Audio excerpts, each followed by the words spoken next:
মনে পড়ে আমার সেই দিনটির কথা, যখন মামি বললেন, আজ আমার পায়ে মালিশ করে দাও। তার এই কথায় আমি খানিকটা বিস্মিত হয়ে গেলাম। তারপর আমি মামির পায়ে মালিশ করতে শুরু করলাম। হঠাৎ মামি আমার হাত ধরে আমাকে নিজের দিকে টেনে নিলেন। আমি কিছু বুঝে ওঠার আগেই, বন্ধুরা, গল্প শুরু করার আগে একটু মামির সম্পর্কে জানাই। আমার মামির বয়স ৩৫ বছর এবং তিনি খুবই সুন্দর। তার সৌন্দর্যে সবাই মুগ্ধ হয়ে যেত। আমি তার বাড়িতে কাজ করতাম এবং তিনি প্রতিদিন আমার কাছে পায়ের মালিশ করাতেন। আমি চুপচাপ মাথা নিচু করে মালিশ করে যেতাম। একদিন যখন আমি মামির বাড়িতে গেলাম, তখন আমি দরজা নক করতে লাগলাম। অল্প সময়ের মধ্যেই একটি মিষ্টি আওয়াজ শুনতে পেলাম, ১ মিনিট আসছি। দরজা খোলার পরে যখন আমি মামিকে দেখলাম, মনে হলো যেন স্বর্গ থেকে কেউ নেমে এসেছে। তার রূপ, উজ্জ্বল ত্বক এবং চকচকে চোখ ছিল অসাধারণ। আমি তাকে দেখে কিছুক্ষণ অবাক হয়ে রইলাম। একদিন পত্রিকা বিলি করতে করতে একটা নতুন বাড়িতে ঢুকলাম। ভিতরে ঢোকার আগে একটু নার্ভাস লাগছিল, কিন্তু দরজা খুলতেই এক মহিলা হাসি মুখে বললেন, ভিতরে আসো, একটু চা খেয়ে যাও। আমার জীবনে আগে কোনো ক্রেতা এভাবে আমন্ত্রণ জানায়নি। সেই মহিলা বেশ ভালো মনের মানুষ মনে হল। আমি তার সাথে বসে চা খেয়ে বেশ কিছুক্ষণ গল্প করলাম। এরপর তাড়াতাড়ি পত্রিকা বিলি শেষ করে বাড়ি ফিরে গেলাম। একদিন বাড়িতে ছোট্ট একটা ঝগড়া হলো, আর কোনো কারণ ছাড়াই আমাকে বাড়ি থেকে বের করে দেওয়া হলো।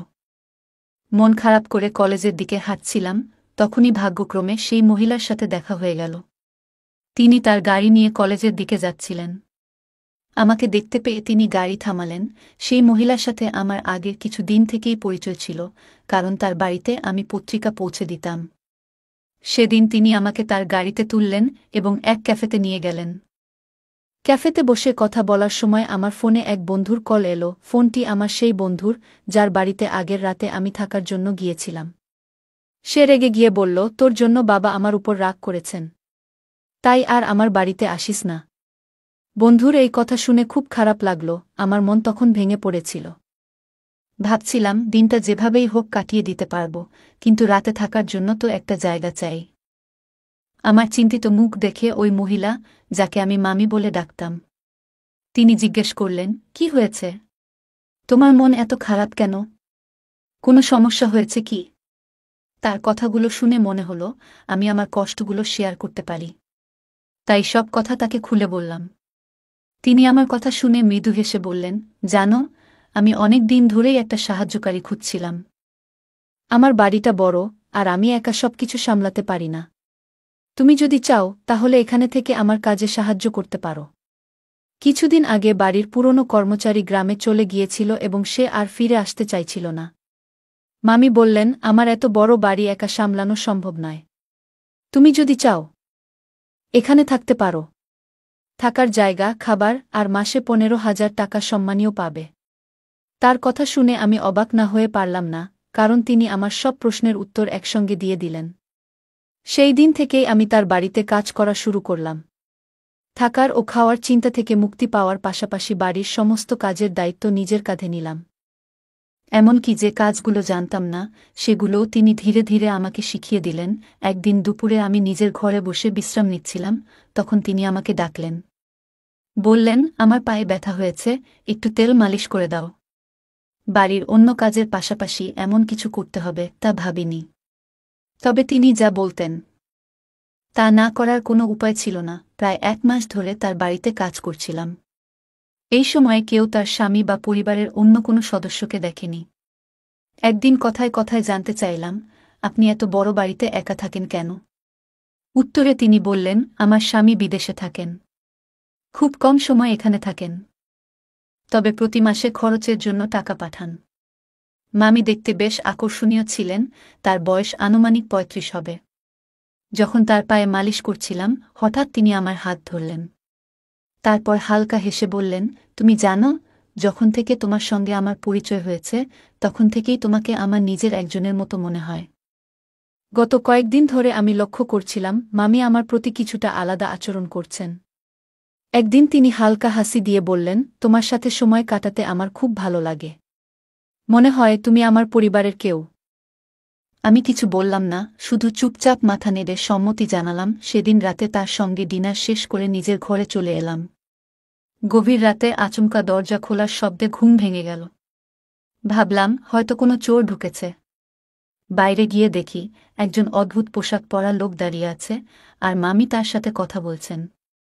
লোকটি চলে গেলে আমি জিজ্ঞেস করলাম, কে ছিলেন উনি? মামি হাসি দিয়ে বললেন, ও আমার দূরের এক আত্মীয়। মাঝে মাঝেই আসে টাকা চাইতে। আজও তাই এসেছিল। কথাটা শুনে কিছু না বলে আমি ঘরে চলে যাচ্ছিলাম। তখনই তিনি বললেন, তুমি তো জেগেই আছো, তাই একটা কাজ করে দাও। আমার পায়ে একটু তেল মালিশ করে দাও। কারণ আমার পা আজ কেন জানি না অনেক ব্যথা করছে, তাই আমার ঘুম আছে না। আমি কোনো আপত্তি করলাম না, কারণ তার দয়ায় আমি এতদিন মাথা গোজার ঠাঁই পেয়েছিলাম। ধীরে ধীরে তার কথামতো পায়ে তেল মালিশ করতে লাগলাম। তবে কাজের সময় তিনি কিছুটা অস্বস্তিকর আচরণ করতে শুরু করলেন। আমি নিজের আবেগ নিয়ন্ত্রণ করলাম। কারণ চাকরি হারানোর ভয় ছিল, সেই রাতটি আমার জন্য খুব কঠিন ছিল। পরের দিনও তিনি কাজে সাহায্য করতে বলা আমি কলেজে যেতে পারলাম না। একদিন দুপুরে আমি নিজের ঘরে বসে বিভিন্ন বিষয় ভাবছিলাম। তখন হঠাৎ মামি আমার ঘরে এলেন, তার হাতে একটা বড় বক্স খুলে তিনি একটা ট্যাবলেট ফোন বের করে বললেন, তোমার পড়াশোনার জন্য এটা এনেছি। মাঝে মাঝে তুমি কলেজে যেতে পারো না, তাই ঘরে বসেই পড়ার কাজ করতে পারবে। তিনি আমাকে ট্যাব ব্যবহারের উপায় বোঝাতে লাগলেন। কিছুক্ষণ পর তিনি ট্যাবে বিভিন্ন ছবি দেখতে শুরু করলেন।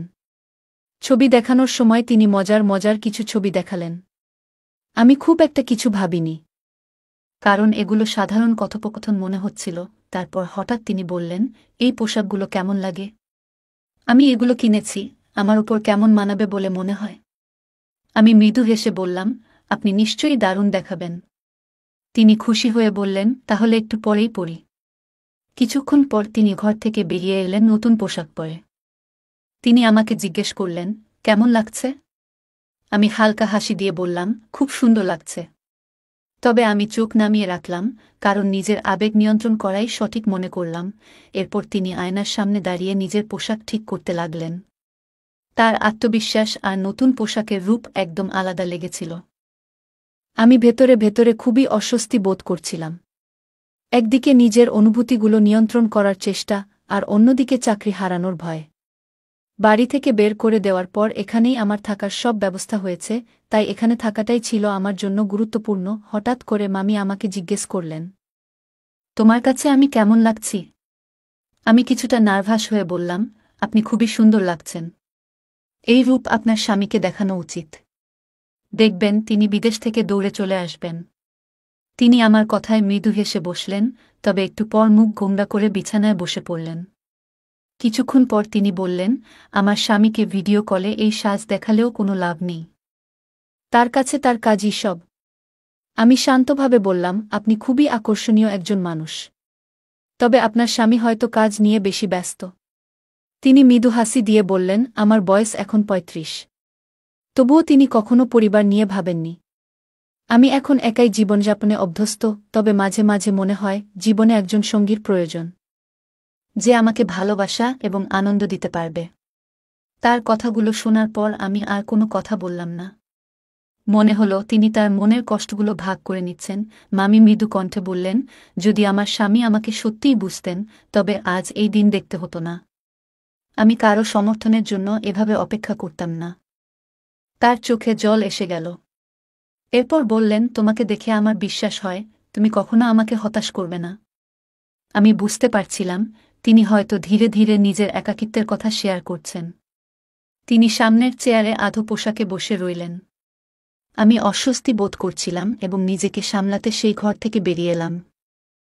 বুঝতে পারছিলাম সেখানে থাকলে নিজের ওপর নিয়ন্ত্রণ রাখা কঠিন হয়ে যাবে। রাতে রান্নাঘরে যখন আমি রাতের খাবার প্রস্তুত করছিলাম, তখন হঠাৎ তিনি রান্নাঘরে এলেন। আমি গরম দুধ আগে থেকেই তৈরি করে রেখেছিলাম। তিনি দুধের পাত্রটি তুলে নিচে রাখছিলেন, কিন্তু অসাবধানতাবশত সেই গরম দুধ আমার পায়ের উপর পড়ে গেল। পা জ্বলে যাওয়ায় আমি যন্ত্রণায় চিৎকার করতে লাগলাম। মামি দ্রুত আমাকে তার ঘরে নিয়ে গেলেন এবং কুলিং ক্রিম দিয়ে আমার পায়ে মালিশ করতে শুরু করলেন। আমি ততক্ষণে সাধারণ প্যান্ট পরা অবস্থায় তার সামনে শুয়েছিলাম, কিন্তু আমার সমস্ত মনোযোগ ছিল পায়ের ব্যথার উপর। পায়ের ব্যথায় অনেক কষ্ট পাচ্ছিলাম। তিনি অনুশোচনায় ভেঙে পড়ে বললেন, তোমার এমন কষ্টের জন্য আমিই দায়ী। আমি আসলেই ভুল করেছি। নিজেকে ক্ষমা করতে পারছি না। তার কথাগুলো শুনে আমি তাকে শান্ত করার চেষ্টা করলাম, কারণ তার চোখে অনুশোচনা স্পষ্ট ছিল। মামি হঠাৎ নিজেকে দোষারোপ করতে লাগলেন এবং নিজের হাত দিয়ে নিজের গালে চড় মারতে শুরু করলেন। এই দৃশ্য দেখে আমি হতবাক হয়ে গেলাম। তখন আমি তার হাত ধরে থামালাম এবং বললাম, আপনার কোনো দোষ নেই। যা হওয়ার ছিল তা হয়ে গেছে। আমরা অতীত বদলাতে পারব না। এখন নিজেকে দোষ দেওয়া বন্ধ করেন।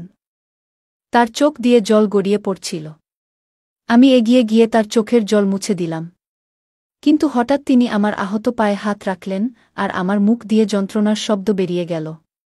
তিনি সঙ্গে সঙ্গে সরে গেলেন। আমি একজন ২০ বছরের তরুণ আর তিনি ৩৫ বছরের একজন পরিপক্ব নারী। এমন পরিস্থিতি আমি কল্পনাও করিনি। রাতে তিনি আমার জন্য দুধ নিয়ে এলেন এবং আবারও আমার পায়ে ক্রিম লাগালেন। আমার পা খুবই ব্যথা করছিল। দুধ খাওয়ার কিছুক্ষণ পর আমি ঘুমিয়ে পড়লাম, কিন্তু তিনি আমার পায়ের কাছে বসে অনেকক্ষণ ধরে আমার যত্ন নিচ্ছিলেন। পরবর্তী কয়েকদিনে তার যত্নের জন্যই আমার পা দ্রুত সেরে উঠল। যখন আমি পুরোপুরি সুস্থ হলাম, তখন তিনি আমাকে আরও ভালো করে দেখভাল করতে শুরু করলেন।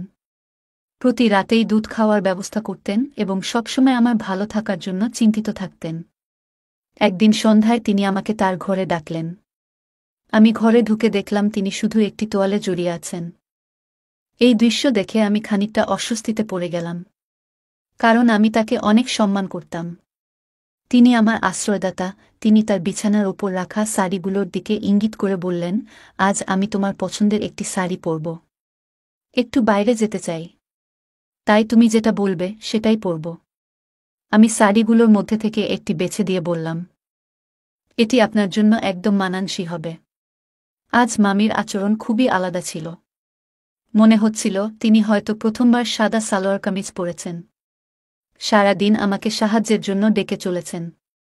আমি তার সাজগোজে সাহায্য করছিলাম, আর তাকে আরও সুন্দর লাগানোর জন্য তিনি আমার পরামর্শ নিচ্ছিলেন।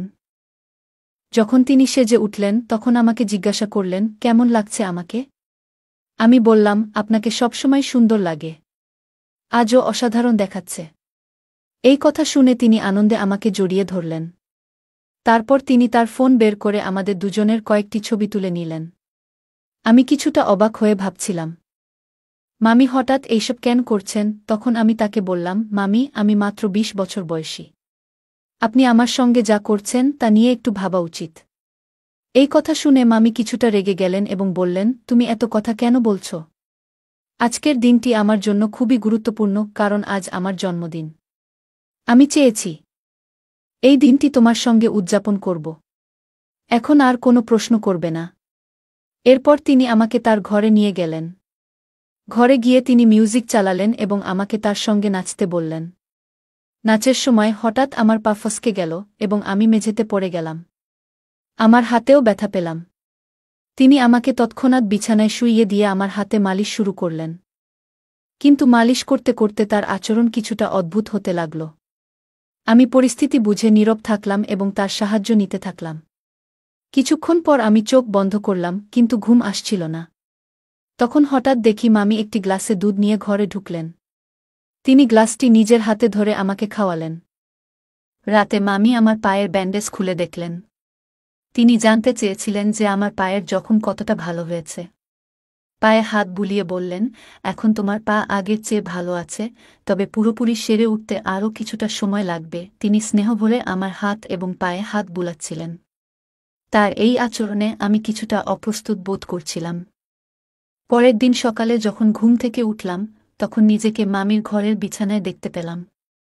আমি স্নান করার জন্য বাথরুমে গেলাম এবং আয়নায় নিজের গলা ও মুখে কিছু অদ্ভুত দাগ দেখতে পেলাম। আমি ভাবতে লাগলাম, এটি কিভাবে হলো? হয়তো আমার অসাবধানতার জন্য এমন হয়েছে। এরপর থেকে মামি প্রায়ই আমাকে তার ঘরে ডেকে নিয়ে যেতেন। তিনি আমাকে নানান বিষয়ে পরামর্শ দিতেন, কখনো গল্প করতেন, আবার কখনো মজার হিন্দি মুভি দেখাতেন। মাঝে মাঝে রাতে আমার জন্য গরম দুধ নিয়ে আসতেন এবং স্নেহভরে খাওয়াতেন। তিনি আমার পরিবারের লোকেদের মতো আমার অনেক যত্ন নিতেন। আর এখন তো আমার সেই পরিবারও আমার খোঁজ নেয় না। তাই এখন মামি আমার কাছেই সব। আমি গত ২ মাস ধরে বাড়ি থেকে দূরে আছি। আমার পরিবার আমাকে খোঁজেনি, এটা ভেবে মন খারাপ হচ্ছিল। তবে মামি আমাকে যত্ন করেছেন, যা আমার মনে শান্তি দিয়েছে। একদিন মামি আমাকে তার পুরনো ফটো অ্যালবাম দেখালেন। সেই ফটোতে তার জীবনের অনেক স্মৃতি ছিল। তিনি বললেন, জীবনের সব সময় দুঃখ থাকলেও এগিয়ে যেতে হয়। তার এই কথাগুলো আমাকে অনুপ্রাণিত করল। সেই দিন থেকে আমি নিজেকে নতুনভাবে গুছিয়ে নেওয়ার সিদ্ধান্ত নিলাম। মামি আমার পাশে ছিলেন এবং তার স্নেহ ও যত্ন আমাকে নতুন পথ খুঁজে পেতে সাহায্য করল। রাত গভীর হয়ে গিয়েছিল। আমি আমার হাতের ব্যথা নিয়ে প্রতিদিনের মতো পাশের ঘরে গেলাম। ঘরে ঢুকেই চোখ পড়ল একটি ছোট, আকর্ষণীয় পোশাকের ওপর। আমি বললাম, তুমি যদি এই পোশাকটি পরো তাহলে খুব সুন্দর লাগবে। সে আমার কথা শুনে হালকা হাসল, আর কয়েক মুহূর্ত পরে সেই পোশাকটি পরে আমার সামনে এলো। তাকে দেখে একেবারে মোহিত হয়ে গেলাম। এরপর সে প্রতিদিনের মতো দুধের গ্লাস নিয়ে আমার সামনে এলো। আমি গ্লাসটি হাতে নিয়ে পান করলাম। কারণ আমি অসুস্থতার কারণে দিন দিন দুর্বল হয়ে যাচ্ছিলাম, তাই মামি আমার বিশেষ দেখভাল করছিল। আমার শরীর ক্লান্ত থাকায় কিছুক্ষণ পর ঘুম এসে গেল। হঠাৎ ঘুম ভেঙে অনুভব করলাম কেউ যেন আমার খুব কাছে। চোখ মেলতেই দেখি আমি তার পাশে শুয়ে আছি। আমি চুপচাপ ছিলাম, কারণ সেই মুহূর্তে কিছু বলার মতো অবস্থায় ছিলাম না। চারপাশে এক অদ্ভুত নীরবতা। কিছুক্ষণ পরে আবার ঘুমিয়ে পড়লাম। ভোরবেলা ঘুম ভাঙতেই বুঝতে পারলাম আমার হাত আর পা ঠিক নেই। আমার হাত প্লাস্টারে বাঁধা, একটি চোখে ব্যান্ডেজ, আর পা ঠিকমতো নড়ছে না। নিজেকে হুইল চেয়ারে আবিষ্কার করলাম। হঠাৎ লক্ষ্য করলাম একজন মহিলা আমাকে রাস্তায় নিয়ে ঘুরছে। সে পথচারীদের কাছে সাহায্য চাইতে শুরু করল। মহিলাটি বলে উঠল, আমার স্বামী অন্ধ এবং পঙ্গু, দয়া করে কিছু সাহায্য করুন। ঠিক তখনই আমার ভাই সেখানে উপস্থিত হল। তার চোখে আমাকে দেখে স্পষ্ট অবাক হওয়া ফুটে উঠল। ভাইটি মহিলাটির কথাগুলো শোনার পর রাগান্বিত হয়ে তার দিকে এগিয়ে গেল। সে কিভাবে এই অবস্থায় আমাকে নিয়ে এসেছে তা জানতে চাইতে শুরু করল। একদিন সকালে আমি হঠাৎ ঘুম থেকে উঠে বুঝতে পারলাম কিছু একটা অস্বাভাবিক। রাতের ঘটনাগুলো ধীরে ধীরে স্মৃতিতে ফিরছিল। আমি আমার বড় ভাইকে সবকিছু জানালাম এবং তাকে নিয়ে পাশের বাড়ির মামির কাছে গেলাম। বাড়ির কলিং বেল বাজাতেই মামি দরজা খুললেন। তার মুখে অস্বস্তি স্পষ্ট। তিনি বললেন, তুমি এত সকালে এখানে কেন? আমি শান্তভাবে বললাম, আপনি আমাকে যে দুধটি প্রতিদিন দিতেন তাতে কিছু একটা ছিল। আপনি হয়তো ভুল ভেবেছিলেন যে আমি সেটা বুঝতে পারিনি। তবে আমি সবকিছু জানি। মামির চেহারায় আতঙ্ক ফুটে উঠল। আমি বললাম, আপনি যে প্রতিদিন দুধে অদ্ভুত ওষুধ মিশিয়ে আমাকে খাওয়াচ্ছিলেন সেটা আমি আগেই বুঝে গিয়েছিলাম। আমি তখন থেকেই দুধ পরীক্ষা করতে শুরু করি এবং একদিন দেখি আপনি কিভাবে ওষুধ মিশিয়ে দিচ্ছেন। আমি আরও যোগ করলাম, আপনার উদ্দেশ্য বুঝতে পারার পর আমি সেই ওষুধ ফেলে দিয়ে এর পরিবর্তে শর্করাবিহীন সাধারণ ট্যাবলেট ব্যবহার করতাম। সেই কারণেই গত রাতে আমি ঠিকমতো ঘুমাইনি এবং সব ঘটনা স্পষ্ট দেখেছি। মামি আর কোনো কথা বললেন না। আমি আমার ভাইয়ের সাহায্যে পুরো বিষয়টি পরিষ্কার করলাম। আমার ভাই আমাকে বলল, এখন তুমি নিরাপদ আর এই বাড়িতে তোমার আসা বন্ধ করবে। এরপর আমি নিজেকে প্রতিজ্ঞা করলাম, আর কখনো এমন ভুল করব না যাতে কারো ফাঁদে পড়তে হয়। আমি আগে থেকেই আমার অবস্থানের খবর আমার বড় ভাইকে পাঠিয়েছিলাম। তিনি দ্রুত সেখানে পৌঁছে যান এবং তার সঙ্গে এক নারী পুলিশও ছিলেন। মামিকে দেখেই পুলিশ তাকে চড় মারলেন। চড় খাওয়ার পর মামি সব সত্যি কথা বলতে শুরু করলেন। আসল সত্যি হল, মামির স্বামী বিদেশে ছিলেন না। যাকে তিনি আমার কাছে ভাই হিসেবে পরিচয় করিয়ে দিয়েছিলেন তিনিই তার স্বামী। সে কোনো মানসিক সমস্যাগ্রস্ত ছিল না, বরং মামি এবং তার স্বামী মিলে শিশুদের পাচারের সঙ্গে জড়িত ছিল। তারা শিশুদের শারীরিকভাবে অক্ষম করে ভিক্ষা করতে বাধ্য করত। আমাকেও তারা সেই পথে ঠেলে দিতে চেয়েছিল। মামি আমাকে প্রতিদিন দুধে নেশাজাতীয় ওষুধ মিশিয়ে খাওয়াতেন যাতে আমি অচেতন হয়ে যাই এবং তাদের পরিকল্পনার শিকার হই। কিন্তু আমি সময়মতো নিজের ভাইয়ের সাহায্য নিই। সেই কারণেই আজ আমি মুক্ত। আমার ভাই মামি এবং তার স্বামীকে গ্রেফতার করতে সাহায্য করেন। পরবর্তী সময়ে ভাই আমাকে বললেন, তুমি আজ সত্যিই সাহসিকতার উদাহরণ সৃষ্টি করেছ। তবে মনে রেখো, বাইরের পৃথিবীতে অনেক মানুষ আছে যারা শুধু তোমার দুর্বলতার সুযোগ নিতে চায়। কিন্তু তোমার পরিবারই একমাত্র যারা সবসময় তোমার ভালো চায়। আমার ভাই আমাকে সেদিন অনেক গুরুত্বপূর্ণ কিছু বোঝালেন।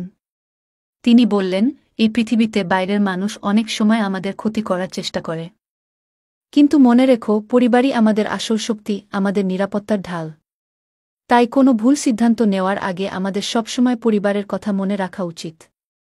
ভাইয়ের কথা আমার মনে গভীর ছাপ ফেলল। আমি তাকে কথা দিলাম, আজ থেকে আর কখনো এমন ভুল করব না। আমি পরিবারের পরামর্শ মেনে চলব।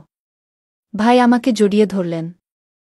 আর আমি বুঝতে পারলাম পরিবারের গুরুত্ব কতটা। বন্ধুরা, এই পৃথিবীতে কিছু মানুষ নিজেদের স্বার্থের জন্য এত নিচে নেমে যায় যে তারা ভুলে যায় মানবতার আসল উদ্দেশ্য। কিন্তু যখন তারা সেই ভুল বুঝতে পারে, ততক্ষণে অনেক ক্ষতি হয়ে যায়। আসলে এই পৃথিবীতে আমাদের পাঠানো হয়েছে ভালো কাজ করার জন্য। যদি আমরা সঠিক পথে চলি, তাহলে আমাদের কখনো ভুল করার প্রয়োজন হবে না। সবাই যদি একে অপরের সাহায্যে এগিয়ে আসে, তাহলে পৃথিবীটা আরও সুন্দর হয়ে উঠবে। এই গল্প আমাদের জানায়, কিছু মানুষ লোভের জন্য এত নিচে নেমে যায় যে তারা অন্যদের জীবন ধ্বংস করতেও পিছপা হয় না। গল্পের মামি এবং তার স্বামী শিশু পাচার এবং শারীরিক অক্ষমতার মতো নৃশংস কাজ করত। এটি আমাদের মনে করিয়ে দেয় যে সতর্ক না হলে আমরাও এমন ফাঁদে পড়তে পারি। গল্পের শেষাংশ আমাদের মনে করিয়ে দেয়, আমরা এই পৃথিবীতে এসেছি ভালো কাজ করার জন্য। পরোপকার এবং ন্যায় পথে চললে আমাদের জীবনে কখনো ভুল করার প্রয়োজন পড়ে না। একে অপরকে সাহায্য করলে সমাজ সুন্দর হয়। তাই মানবিক মূল্যবোধ বজায় রাখা প্রয়োজন। গল্পের প্রধান চরিত্র নিজের ভুলগুলো থেকে শিক্ষা নিয়েছে। সে প্রতিজ্ঞা করেছে যে ভবিষ্যতে পরিবারের পরামর্শ ছাড়া এমন কোনো সিদ্ধান্ত নেবে না যা বিপদ ডেকে আনতে পারে। এটি দেখায় যে প্রতিটি ভুল আমাদের জীবনে একটি বড় শিক্ষা দেয়। এই শিক্ষা গ্রহণ করে ভবিষ্যতে আরও সতর্ক হওয়া উচিত।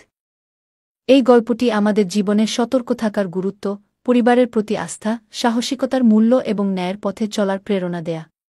এটি আমাদের জানায় যে আমরা যতই কঠিন পরিস্থিতির মধ্যে থাকি, বুদ্ধি, ধৈর্য এবং সঠিক পরিকল্পনার মাধ্যমে তা অতিক্রম করা সম্ভব। পাশাপাশি মানবিক গুণাবলী চর্চা করে এবং অন্যায়ের বিরুদ্ধে রুখে দাঁড়িয়ে সমাজে ইতিবাচক পরিবর্তন আনা যায়। গল্পটা কেমন লাগলো জানাতে ভুলবে না।